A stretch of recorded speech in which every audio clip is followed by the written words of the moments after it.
तो बच्चों देखो, आज मैं एक नया वीडियो ला रहा हूँ आपके लिए, जो कि प्लांट फैमिली से संबंधित है। प्लांट फैमिली में आप लोग को फ्लोरल फार्मूला बहुत ही कष्ट देता होगा, कैसे लर्न करें उसी को मैं सिखाता हूँ। सीखिए।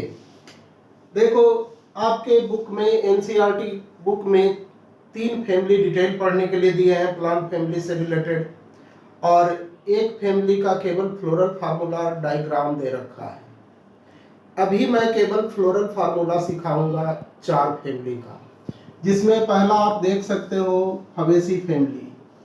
फवेसी फैमिली फवेसी फैमिली को आप पी फैमिली भी बोल सकते हो, पी फैमिली भी कहोगे, पैपिलियोनेसी फैमिली भी कहोगे।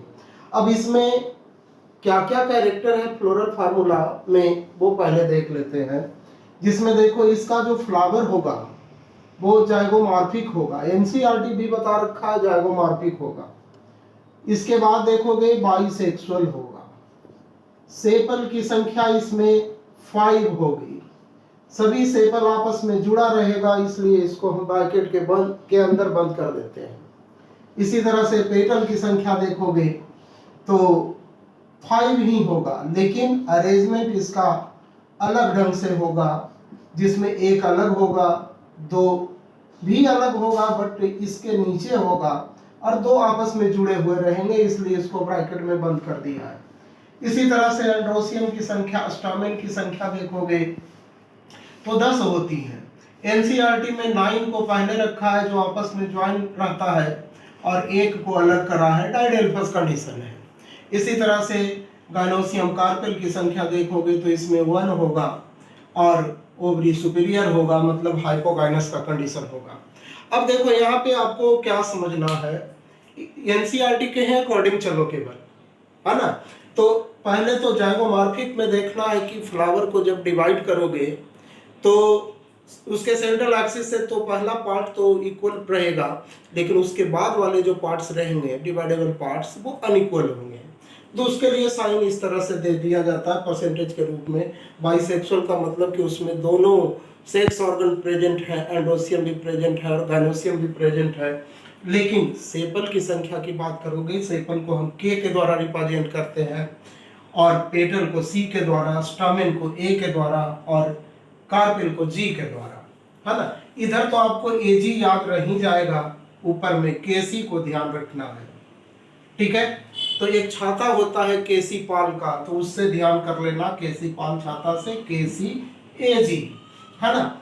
अब इसके बाद सेपल की संख्या 5 यहाँ पे दर्शाया गया है, ब्रैकेट में दे दिया गया है। इसका मतलब जितना भी सेपल होगा सभी आपस में जुड़ा होगा। पेटल की संख्या भी 1 + 2 + 2 है, इसका मतलब 5 है, जिसमें कि एक बड़े साइज का होता है, उसको स्टैंडर्ड कहते हैं। 2 उसके बगल में प्रेजेंट होते हैं, उसको बीन कहते हैं, और जो दोनों आपस में जुड़े रहते हैं उसको कील कहते हैं। इसी तरह से स्टामेन की संख्या देख रहे हो 10 है, 10 स्टामेन की संख्या है, जिसमें 9 आपस में जुड़े हुए हैं, एक फ्री है, डायडेल्फस कंडीशन है।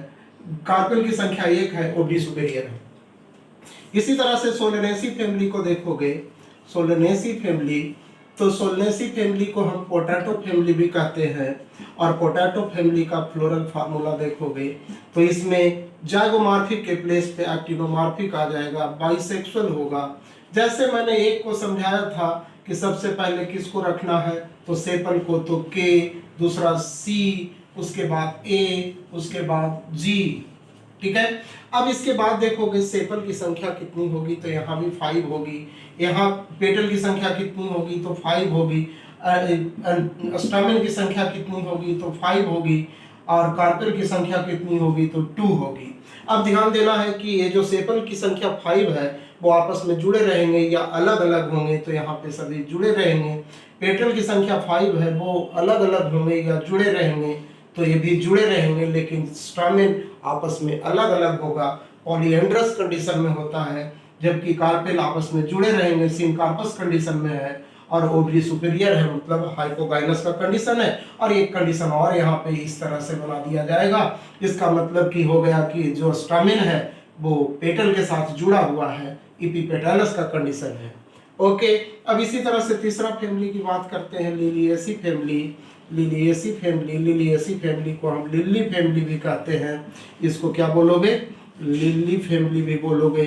तो लिली फैमिली में देखोगे तो ये भी एक्टिनोमॉर्फिक ही है, जितना पार्ट में बांटोगे सभी इक्वल ही बटेगा, बाइसेक्सुअल ही है।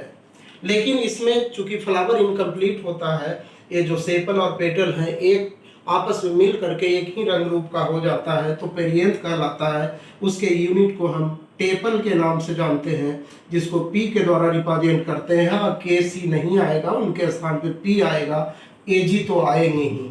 ओके, एजी तो आएंगे ही। तो इस टेपल की संख्या कितनी, पेरियंथ जो होता है उसका यूनिट टेपल होता है, और टेपल की संख्या 6 होती है, जो 2 रो में अरेंज होता है 3+3 के फॉर्म में। इस तरह से सभी आपस में जुड़े रहते हैं। ओके, तो इसको गैमोफाइलस का कंडीशन कहते हैं। इसी तरह से स्टामेन की संख्या देखोगे तो ये भी स्टामेन की संख्या 6 होगी, जो कि 2 रो में अरेंज होगा 3+3, लेकिन सभी एक दूसरे से फ्री होंगे, पॉलीएंडर्स का कंडीशन होगा। कार्पेल की संख्या भी 3 होगी, और सभी सिनकार्पस होंगे, आपस में जुड़े रहेंगे। ओवरी सुपीरियर होगा, हाइपोगाइनस होगा, बट टेपल और स्टामेन आपस में जुड़े रहेंगे। इसके लिए इस तरह से सिंबल दे देते हैं। इसको एनसीईआरटी लिखा है इसके लिए इपिटेपेलस एनसीईआरटी लिखा है, बट आप एपीफाइलस भी बोल सकते हो। ओके, लेकिन लिलिएसी में एक बात और एनसीईआरटी लिख दिया है कि इन सब के पहले, जैसे इसके ट्रेंड के अकॉर्डिंग तो मैंने लिख दिया, इसके पहले एक और बीआर टर्म लिख दिया है, जिसको कि ब्रैक्टिएट कहते हैं। ब्रैक का प्रेजेंस यहाँ मिलती है। इसी तरह से एक क्रूसीफेरी फैमिली है, क्रूसीफेरी फैमिली, जिसको कि मस्टर्ड फैमिली भी कहते हैं। इसको मस्टर्ड भी बोलते हैं, मस्टर्ड फैमिली, या ब्रासिकेसी फैमिली बोलते हैं, ब्रासिकेसी फैमिली।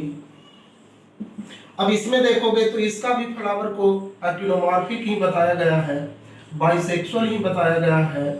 इसके बाद सेपल की संख्या, पेटल की संख्या, स्टमेन की संख्या, कार्पेल की संख्या लिखना है। तो इससे सेपल की संख्या लिखोगे तो यहाँ पे 4 होगा।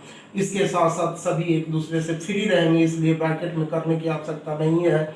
पेटल की संख्या भी 4 होगा, लेकिन 2 के रो में अरेंज होगा, 2+2 लिखोगे। स्टामेन की संख्या 6 होगी, जो कि टेट्राडाइमस कंडीशन में होगा, 2+4 लिखना पड़ेगा। और कार्पेल की संख्या 2 होगी, सिनकार्पस होगा, ओवरी सुपीरियर होगा। बच्चों, अब इससे आपको लर्न करना आसान होगा, आसानी से इसको समझ सकते हैं और बेहतर फायदा उठा सकते हैं। Okay, bye bye.